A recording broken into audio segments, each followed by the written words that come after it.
Are you an author who's tired of the long waits and low royalties? Exact Rush is here to change the game. We specialize in publishing with precision, and we get your book to market in just 3 to 6 months, not years. But we're not just about books. We also support your photography, web design, and content creation needs. Our focus ranges from spirituality to pop culture, and we're excited about our diverse lineup of upcoming releases. So if you're ready to keep more of your hard-earned money and get published faster, Exact Rush is your ticket. Visit exactrush.com and turn your creative dream into a profitable reality today.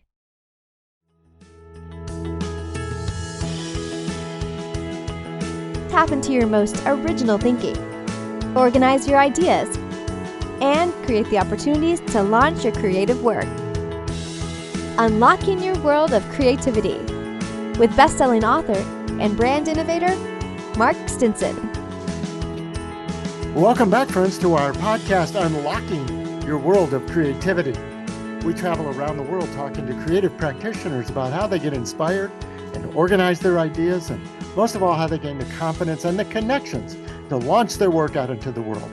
And we've got a high energy, high content guest to learn from today. AJ Kumar is my guest from the Limitless Company. AJ, welcome to the program. Howdy ho. How's it going? It's going great. It's going great. Pleasure to be here. I've warmed up all morning for this interview. I was told you'd be high energy, high engagement, and like I say, high content and learning, because you are a guy that focuses on the content, the creator economy. That's me. I'm ready to bring it. There you go. What creative ideas are you working on today? What's on your desk? On my desk today, let's see. Right now, I'm really focused on expanding the Limitless Company, and we're hiring more talent. And I'm specifically focusing on younger talent, especially talent that's graduating colleges, because a lot of colleges have just started introducing more like digital media programs. And we're starting to finally see some of them come out of colleges. So now I'm preparing and setting them up to come join our company and help our clients. Yes. I'm glad you brought this up, because I've often wondered about, from an educational standpoint, are they driving? Are they lagging? What sort of skills and competencies are you seeing from people coming out of school right now? I think they're close. I think there is some kind of gap between like where the real world actually is and where they are, but I think they're getting close. Like I had a conversation with a new person that we hired yesterday, and I was just asking her, like, what are the kind of things that they're teaching you? And they're helping us understand about the customer journey and the touch points that the customers are having, not just the traditional touch points they used to have, but apps like Starbucks, for example. So a touch point for a customer could be on an app in addition to on a website and other platforms. So they are starting to think in that capacity, which I think is fascinating. I wish they had that kind of program when I was younger. Exactly. And even to have a customer journey mentality and a mindset, it's good. Yeah. So you've labeled your company a smart content creation engine. And I love this idea of an engine that's truly driving, powering, because content creation, it takes a lot of fuel, takes a lot of mental fuel, takes a lot of time and money, oftentimes, to really get it out there. What are your engine components? What do you think goes into content creation these days? I love that. Yeah, because content creation really is like a hamster wheel for most people. And I've been in it for over 15 years, and I originally started off with written content. And then in the past 5 years, it has shifted to video content. And for the Limitless Company, I built it in a way where I was able to take all the different things that go on in content creation and turn it into 4 core functions that our company does. The first one is talent empowerment. And that's empowering the talent to understand what they're essentially doing, strategizing with them, and empowering them on how to create content. The second is story development. That's actually coming up with the ideas that are either evergreen, that they could last for a long time, or they could be ideas that are trending based off of something that's happening now. And then the third function is physical production. That's actually taking those ideas and turning them into marketable content, like a media file. And then lastly, the fourth component is brand marketing. So that's actually getting that media out into the marketplace and getting that engagement to actually occur and analyzing that activity. Mm-hmm. And a lot of people I talk to anyway often confuse the story, the content with the brand. Like the content is not the brand. The brand Right. is what you're supporting with the content, right? How are you helping people align and distinguish between those things? Yeah. So I see brand as a brand is like a living, breathing organism. And it's something that is positioned in people's minds.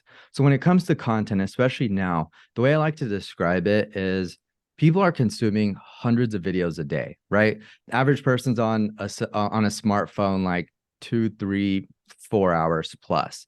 And within that time, a lot of them are spending that time on social media, and a lot of them are watching short form vertical video content. And you got to think about it. There's hundreds of videos that are being posted every single day.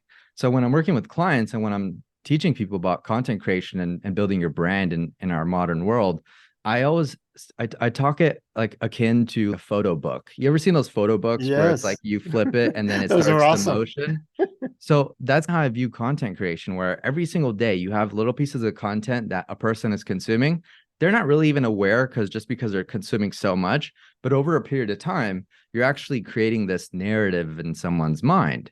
And they don't even realize it's happening. It's on a subconscious level. But as a brand, as a company, you're positioning yourself, whether you're a personal brand or you're a corporate brand, in their minds as an authority on your topic and your subject matter, so that when they are planning to make some kind of purchase decision, they already have some kind of feeling, they already have some kind of familiarity, a relationship with the brand, and are more likely to choose you. Yes. And I appreciate you brought up this idea of story. And of course, you can't walk down the sidewalk without tripping over somebody's idea of how to build stories and tell stories, and that storytelling is all the rage. But like you're in this business long enough. I even just went back to reread Story Wars by Jonas Salks. Mhm. And are we in a war? I think about all the competition between these hundreds, thousands, not just per day, but per minute, probably, what's being uploaded to YouTube and TikTok. Is it a war, if I could be so bold as to use that term? I would agree with that. I would agree with that because even the vision for the Limitless Company, how I view it, is to win the war on attention for the betterment of humankind. I think everybody everywhere is essentially having their attention taken over by something, and a lot of it happens to be negativity, right? Growing up, I was always like, watch the news, become aware of what's happening in the world. But the news covers just a small percent of just the negative stuff because that's what people are compelled towards. But then as you grow older, and now that there's all these different sorts of media networks and social media networks and personal media networks, you have everybody essentially competing for attention. So it is now a time where, like Story Wars, it's whoever tells the best story is going to win. Hmm. Now let's turn that inside out, because even as we were talking, I caught myself using this charged language, this violence metaphors. And so instead of using bullet points and shotgun methods and story wars, let's turn this inside out to something that I know you believe too, and that's human healing brands and a human connection. So let's soften our language a bit and talk about how we can heal and support people with our stories. Yeah, I love that. So when I say human healing brands, I'm essentially talking about how when you create content and it impacts a person in a way where they laugh, right? Laughter is a form of healing, or they learn something, or they feel inspired. Like these are forms of healing because a lot of people when they're watching content, and just the concept of marketing in general is about solving people's problems. So when you're creating content that's making people laugh, getting people to learn something, it's helping them advance, it's helping them move forward, it's helping give them something that they could like.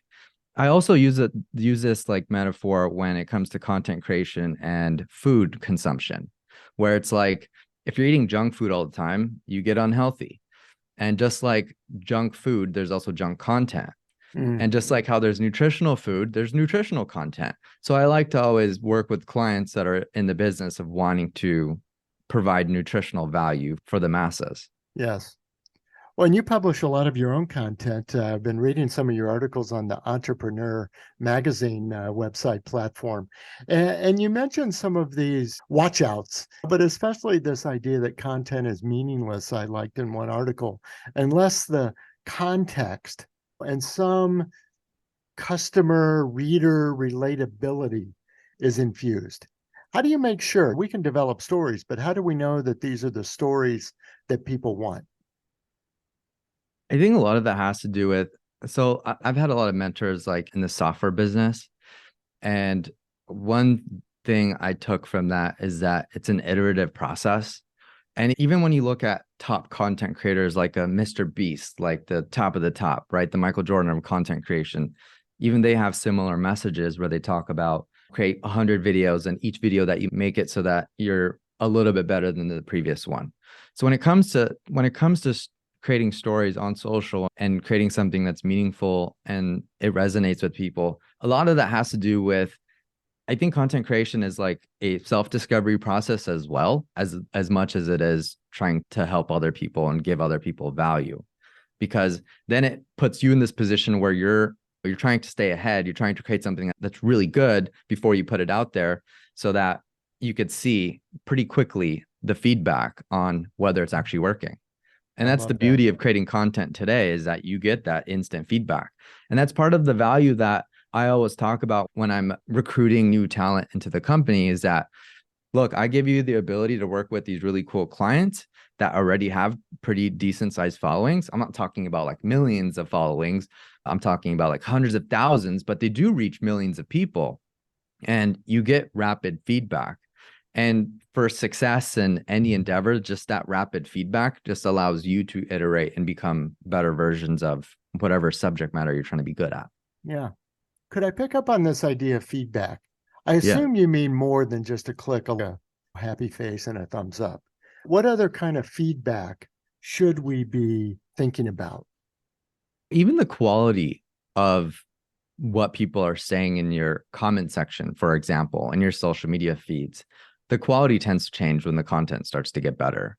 So when you're looking at social media, like social media in the customer journey is the touch point. And then within each social media channel are micro touch points, right? Whether it's like a share, a bookmark, and all of these have different weight, like where the weight of a like isn't as substantial as the weight of a comment. Or you could even think about like a share or a bookmark.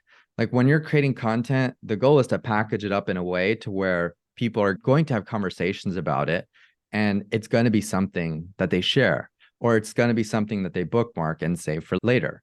And by knowing that those are some of the important indicators makes it so that you start creating content more intentionally. So good. Because I even think about my own experience as a content creator. And, and for gosh sakes, I am a content creator. I got podcasts and books and articles and blogs and who knows what out there. And sometimes you do wonder, I don't know, I sell a book or two a week. And so you wonder if you're putting your voice out there, is it about the message or the medium or timing, algorithms, all these factors that you build in? But sometimes you feel like you're just putting your voice and your content out there, hoping for the best. How can we be a little bit more strategic in all of that? So that's a big challenge for most people, especially when it comes to organic social media or organic content for that matter. Whereas the world of advertising, it's a lot more black and white, right? There's metrics that exist like ROAS, return on ad spend, where Right. you put in this money, you get this out. It's very black and white. But even the world of advertising is changing drastically now, just because we're about to enter this cookieless world or a world where tracking things is going to be a lot more difficult because people are prioritizing privacy a lot more, whereas before they were just more impressed by the novelty of the internet and social media and all the things that were happening, right? So over my experience of working in organic content, written content, video content, audio content, I've developed something with one of my business mentors. He helped me co-create this. It's something called ROAC, return on attention created. And it's essentially a holistic way to look at the effectiveness of content creation. Because oftentimes when people are creating content, you do something, you don't get an immediate benefit out of it, and then it could be disheartening. It could just lead to you not continuing. Whereas ROAC is more about looking at it from a much bigger picture. There's qualitative components, there's quantitative components. And one of the things that happens when you're creating content for social media, especially in the beginning, you're not going to necessarily see a ton of money being created. You're probably not going to get brand deals. But what you are going to be doing pretty quickly is you're going to be creating your narrative. You're going to be creating your story. You're going to be creating how people perceive you.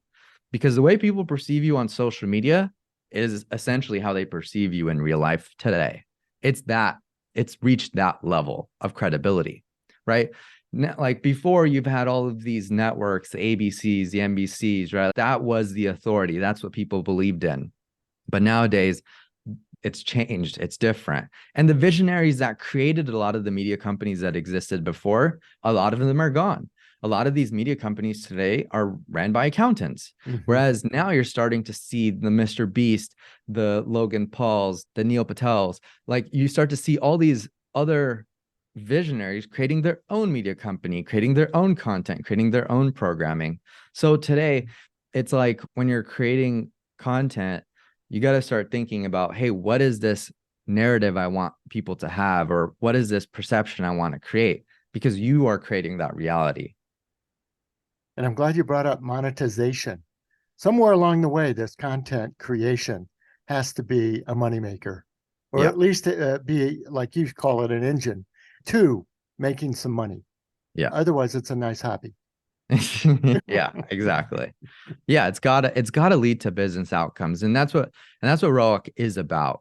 It's about tracking and understanding how it's creating your perception today and how that's leading to even something as getting more leverage in business negotiations. Like people, it's like when you think of TV stars, you think of them bigger than they really are. Mm-hmm. Right? That's the effect. That's why everybody wanted to become a TV star. That's why everybody wanted to be on this screen. And social media and smartphones, that's essentially doing a similar thing in people's minds. It makes you bigger than you are. So immediately in the beginning, your negotiation power starts to increase. And then as you do build up an audience, that's leverage. That's currency. When you want to write a book, when you're trying to produce a TV show, when you're trying to do anything today, most companies, most people are risk averse. So if you're coming in with an existing audience, it gives you more leverage. And that's just off of doing business deals. Obviously, you could also sell your own products. Obviously, when you have all of these people paying attention to you, then you could start monetizing slices of time, right? Because if you have people watching a video of you every single day, then you could introduce ads or commercials within those videos, right? So there's a lot of creativity that's possible when it comes to essentially creating your own network today. That's right. I love that visualization, that analogy, because we really are creating our own networks. Yeah. AJ, let's first of all get listeners, I want to remind you, our guest is AJ Kumar. He's the founder of the Limitless Company, a content creation engine. Listen, let's turn the page to your own creativity. I love this title that you've inherited and given yourself, the Digital Maestro, especially as you're leading your company and working with more clients. There is a lot of maestro, conductor, orchestration in your world. There is, yeah. Musicians play their instruments. I play the orchestra. And I'm heavier on the creative side, right? I have friends that are much more on the analytical sides, the number side, whereas I'm heavier on more of the creative side. And even the way I operate my company and I work with my clients, I work with my in-house talent, and my mentor helped me understand this analogy where it's like you go to the Hollywood Bowl, you have the orchestra conductor that's working with the musicians playing their instruments, and then you have the star that's facing the audience. So that's similarly to how I envision what it is that I do, except my talent isn't necessarily using instruments in the traditional sense. They're using instruments in the sense of a smartphone, a laptop, these digital internet connected devices, and they're creating different parts, components, pieces that are all contributing to an integrated brand strategy that audiences are listening to across space and time at different locations in a way that is cohesive. And it positions the person in their minds as an expert in whatever it is, or the business an expert in whatever they are. And that's essentially how I run the business. The orchestra analogy has always been a good one for me. I really can picture the conductor. But also, I recently toured the LA Philharmonic, hall, and this idea of an orchestra pit. We always thought of the orchestra's down under the stage, out of sight, as you described. But the show isn't the same without that orchestra and the great acoustics and the sound that they produce. So they're behind the scenes perhaps, but central to the whole operation. Yeah, it's like there's a lot of stuff that happens behind the screen that makes what on the screen look so easy. So good. Yeah. And you've been working on a book, AJ. And what about your own creative process in capturing the stories, capturing the feeling and the message that you wanted to put out in your book? Oh, like how I Yeah, manage. how have you approached your own creative process? Yeah. Okay. I love that because you know what? I didn't feel like I was a creative person for a long time. I think it was back in like 2010 or 2009 or something like that. I really desired to be more creative. So I would just read books about it, learn about it, watch about it, things. I did a lot of training for it. So things like one of the tools I use now is AI. Before I used AI, I was also using things like mind maps because our brain and the way we think isn't linear, where like how you're taught in school, where it's just like one after the other. We like our brain is much more multidimensional, and a mind map is something that helped me capture the different dimensions of what it is that I'm trying to convey, like all these concepts. And now with AI tools like Claude, like ChatGPT, even ChatGPT has this new cool plugin called Whimsical Diagrams, which is just such a nifty plugin where you can actually have it create mind maps for you. So just things like that help you organize your ideas better so that you could see them in front of you. Because oftentimes, especially in the creative world, creative process, things can get so jumbled up in here and a little bit confusing. So even without super crazy artificial intelligence helping you, you could even use something like a journal. So even if I'm blocked or something, I would just have a journal and I would write about that block. And then I find that as I write about it, it starts to open me up and get me through whatever thing was like blocking me or keeping me from moving forward. Sure. And that's where this idea of limitless must come from. What was the background on you choosing this for your company name? The movie Limitless definitely played a part because I knew that was possible. I grew up, I dropped out of college, I got into sales, and I always just had this inkling that the world was more than what I was shown or what it looked like to be. And I was always a believer in that. And then as the internet world and the opportunities came to me, like it started to make sense. Like most people understand the internet and the digital world a lot better today and after 2020, after the pandemic. But back in like 2009, 2010, I was in it and I had friends that were very successful in it that I was lucky enough for them to help me and help me navigate. But I realized for the longest time, people didn't see that. They kept living in the outer world, right? I always say that there's three worlds. There's the inner world, right? Your thoughts, your feelings, what goes on. There's the outer world, what's happening in the world around us, the rules, the taxes, the government, the businesses. And then there's the digital world, which is this world of our collective minds, of all internet connected devices that essentially it's like this landscape. I think of it as like Tron. I don't know if you're familiar with Yes. Tron, but it's like Tron is what people thought. It's like amazing to think people actually thought about this stuff in the 90s before a lot of this technology existed. But it's like realizing that there's these landscapes where anything's possible. It really is limitless. I love that. Very inspiring. Thank you. AJ, as we close, talk to our listeners one-to-one. They might be an artist trying to get another gallery show. They might be a singer-songwriter trying to get their song on the charts. They might be a hospitality brand trying to get more guests. These are the kind of creative people who are saying, I know I should be creating content, but our email boxes are full of the magic bullet. Here's a calendar. Here's a strategy. How do we make sense of all this as creative people that say we need to get our stories out, but we need to do it strategically? And sometimes we get stuck on that. What advice or insight from your experience would you offer us? You mean as a way to cut through the noise of all the confusion of the people that are selling us stuff Yeah, and and the sometimes no? it's actually it makes me more frozen sometimes. And I know people tell me that. It's like, oh my God, I got to sell out my seminar. Oh, I want to get more speaking gigs.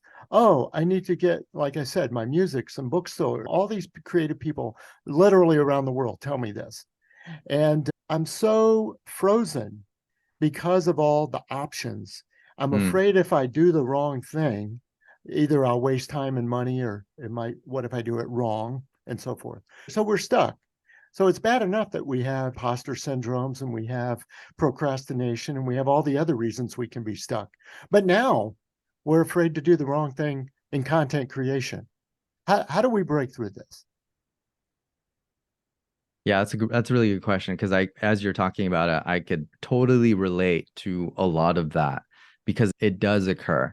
And unfortunately, there's not going to just be one answer for this. I figured. I think like when it comes down to the fundamentals of when you get inundated by so many things that you got to do, it's about doing like a little thing and then getting the momentum to do a couple more things Mm. because that's often what happens is oftentimes we don't do stuff and then it becomes this backlog of stuff that needs to get done, and then that backlog just becomes a lot bigger than it really is, and then you go through the motions of the weeks or whatever where you're avoiding it and you're delaying it and you're just pushing to the side, and it's hurtful. Your regular life starts to get affected by it, whereas when you finally go to that pile to do the thing that you were going to do, it wasn't that bad, it wasn't that hard.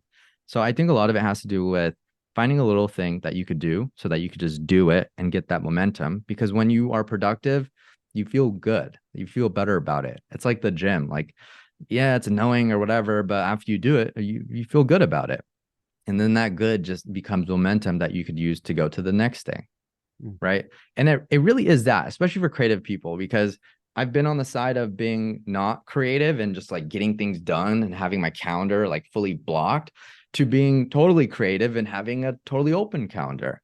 And I realized like both of those don't work. Like you do need to be able to have a little bit of each. So even as being a creative and it comes to creating content, yeah, you got to create content daily. Like even for me, like it's hard creating content. So I decided to go on more podcasts because then I get to meet really interesting people and have these conversations with you. And now that's a way for me to create content faster than what I was originally trying to do.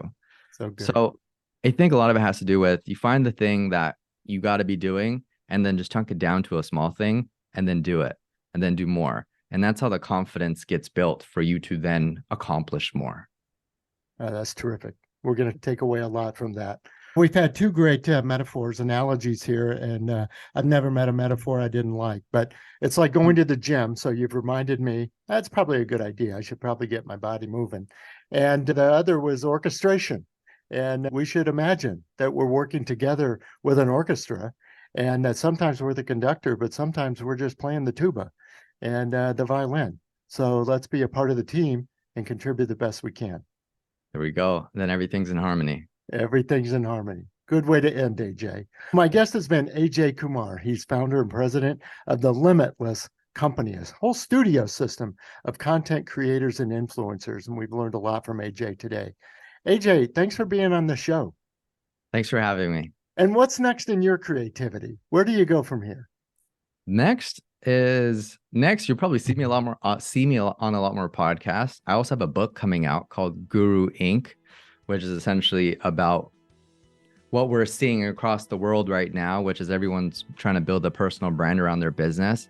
So you'll probably start to see me talk a lot more about that. Fantastic. Can't wait. We're going to put all your links in the show notes so people can find you, follow you, and keep track of your work. Thanks so much. I appreciate it. Yeah, thanks again for being on the show. Ciao. Thank you, listeners, for coming by. And if you've been getting a lot of good insight from the creative interviews we've been doing all over the world, now's a good time to subscribe, leave us a review, give us some feedback. And we talked a little bit about the feedback loop today. So it's very helpful to hear what's meaningful to you, what you're getting out of it, and other topics and people you'd like to hear from in the future. So come back again next time. I'm Mark Stinson. We'll continue to unlock your world of creativity. Unlocking Your World of Creativity with best-selling author and brand innovator, Mark Stinson. This program was produced by BSB Media, creators of IntelliKey Leadership Stories, Unlocking Your World of Creativity, and thepeaceroom.love.